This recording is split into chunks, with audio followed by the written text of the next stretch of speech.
काम वासना से गिरा हुआ इंसान अक्सर अपने वास्तविकता को दबाने की एक बेकाबू कोशिश, और इसके लिए इंसान किसी भी हद तक जा सकता है। आप अगर बिना सोच विचार के आग में कूदेंगे तो जलना तय है। बस यही काम वासना की ताकत है। यह आपको झूठे सुख का भ्रम देती है और फिर आपके आत्मसम्मान, चेतना और संकल्प की हत्या कर देती है। धार्मिकता और आस्था के बीच जब काम वासना प्रवेश करती है तो वह मंदिर के दीपक को बुझा देती है। वह ध्यान की मौन लहर को विक्षिप्त कर देती है।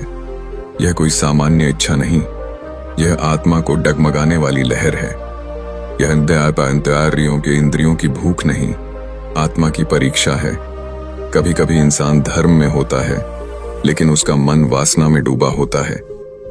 वह भगवत गीता पढ़ता है लेकिन कल्पना में कोई स्त्री नाच रही होती है। वह ध्यान करता है लेकिन उसकी चेतना वासनाओं की चुपचाप चल रही गाड़ी में बैठी होती है। यह है काम वासना की असली ताकत। यह हमारे विचारों को, श्रद्धा को और यहां तक कि ईश्वर से हमारे संबंध को भी अपवित्र कर सकती है। जो मनुष्य तपस्वी होता है, जो ब्रह्मचारी होता है, जो साधक होता है, वो भी इसके सामने डगमगा सकता है। महर्षि विश्वामित्र, जिन्होंने वर्षों तक गहन तप किया, वे भी मेनका की एक दृष्टि से विचलित हो गए। क्या यह उनकी कमजोरी थी? नहीं, यह काम वासना की वो अग्नि थी जिसमें तप की लकड़ियां भी जल सकती हैं। और यह आग कोई बाहर नहीं जल रही, यह भीतर है। यह हमारे अपने चित्त में, हमारे संस्कारों में, हमारी आंखों के पीछे बैठी एक इच्छाओं की देवी है जो बार बार पुकारती है, बस एक बार देख लो फिर छोड़ देना। लेकिन एक बार देखने से ही अग्नि जल उठती है और फिर ना शरीर बचता है ना आत्मा। हमारे भीतर यह भ्रम रच दिया जाता है कि हम इसे नियंत्रित कर सकते हैं, कि हम थोड़ा सा भोग सकते हैं और फिर लौट सकते हैं। लेकिन जैसे कोई आग पर खड़ा होकर यह कहे कि मैं थोड़ा जलूंगा लेकिन बच जाऊंगा, यह वैसी ही मूर्खता है। काम वासना कोई साधारण आकर्षण नहीं, यह एक मानसिक शत्रु है। यह भीतर से आपकी चेतना को, आत्मा को और ब्रह्म से संबंध को तोड़ देती है। और इसका सबसे बड़ा दुष्प्रभाव यह है कि यह व्यक्ति को अपने वास्तविक लक्ष्य से भटका देती है। वह जो बनने आया था वह नहीं बनता, वह जो खोजने आया था वह भूल जाता है। लेकिन फिर सवाल आता है, क्या इससे बचा जा सकता है? भगवत गीता का गूढ़ उत्तर यहीं प्रकट होता है। भगवान श्री कृष्ण अर्जुन से कहते हैं, गीता अध्याय 3 श्लोक 87, यह कामना और क्रोध रजोगुण से उत्पन्न होते हैं। यह बड़े भक्षक हैं, महान पाप हैं। इन्हें इस संसार का शत्रु समझो। श्री कृष्ण साफ कहते हैं कि यह तुम्हारा वैरी है, लेकिन इसे शस्त्र से नहीं, बुद्धि, विवेक और आत्मनियंत्रण से हराना होगा। श्री कृष्ण उपाय भी बताते हैं। तस्मात् त्वम इंद्रियाण्य आदौ नियम्य भर्तर्षभ पापमानम प्रजहि हेनम ज्ञान विज्ञान नाशनम। गीता अध्याय 3 श्लोक 41। इसलिए हे भरत श्रेष्ठ अर्जुन, तू पहले इंद्रियों को वश में कर और फिर इस काम रूपी पापी को, जो ज्ञान और विज्ञान का विनाश करता है, नष्ट कर दे। यहां दो बातें स्पष्ट हो जाती हैं।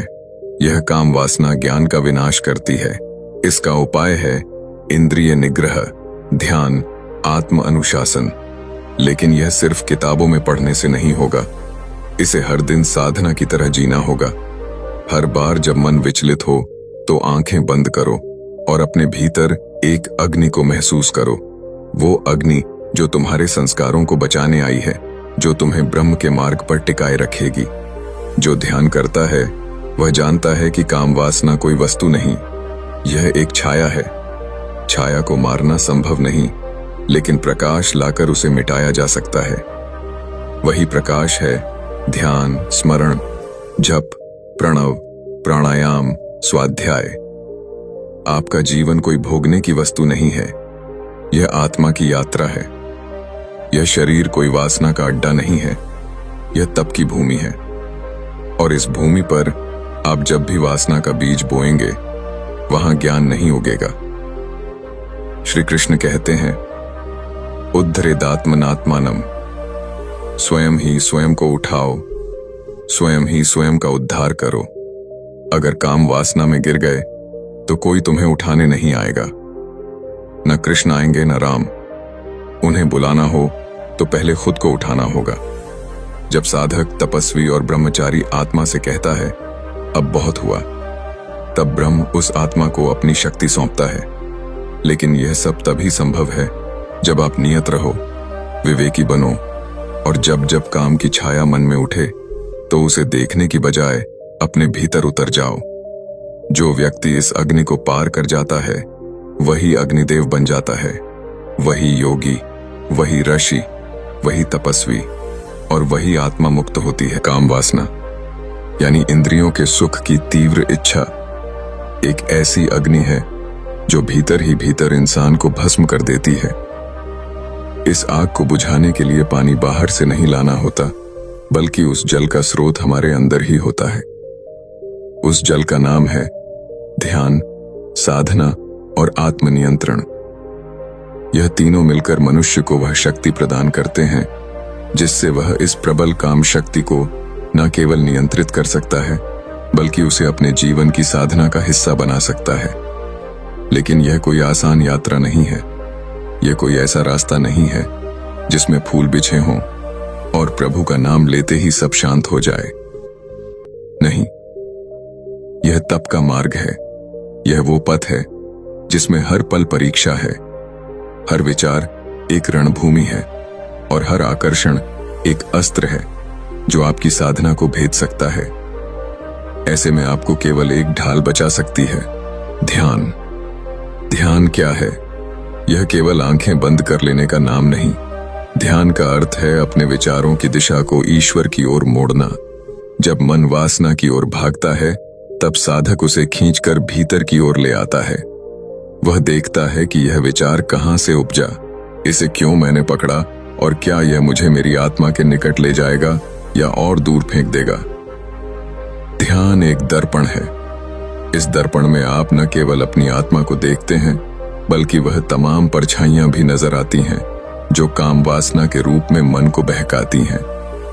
जब आप ध्यान में गहरे उतरते हैं तो वासना की अग्नि की गर्मी दूर हो जाती है। वहां केवल शांति होती है, एक ऐसी शांति जो भीतर से उपजती है।